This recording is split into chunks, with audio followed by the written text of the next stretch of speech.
Today I want to give you a word of encouragement from the Bible, and it's a verse that I don't know that very few people are aware of.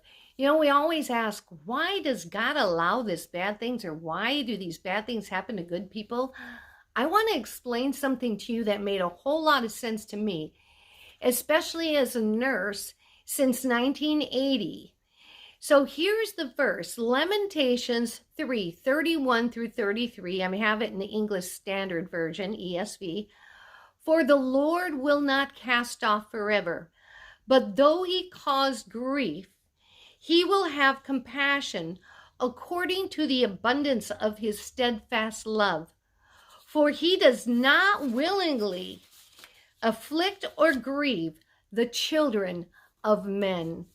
Now, I can just hear some people like, oh, God doesn't do evil. God doesn't do evil. We have to remember that in Isaiah 55, verse 8 and 9. God says, my ways are not your ways, neither are my thoughts your thoughts. I want to explain something to you that I hope you don't forget. When I saw this verse, it clicked with me as a nurse.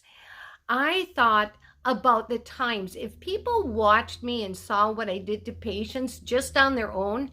Hey, why are you poking that person for blood? Why are you sticking that needle? Why are you scrubbing that wound? You're making that child or that person cry. Why are you making that person get up and walk and do those exercises when they don't want to walk? Why? Why are you being so mean? Why are you doing that? You're horrible. You're terrible. But here's the thing.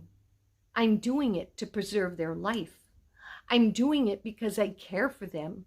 I'm doing it because if I don't, they'll die. Now, here's God. What's his greatest desire? To have a relationship, a loving relationship with you and me. He sees the end from the beginning. He knows that if he doesn't get our attention in this world, we're going to perish in eternity. And that's why at times, God in his love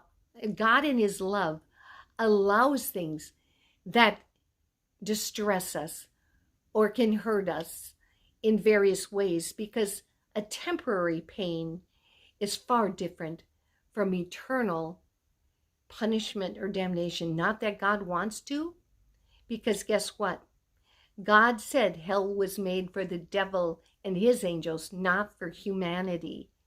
And that's why he sent Jesus. Jesus is the way, the truth, and the life. Be blessed.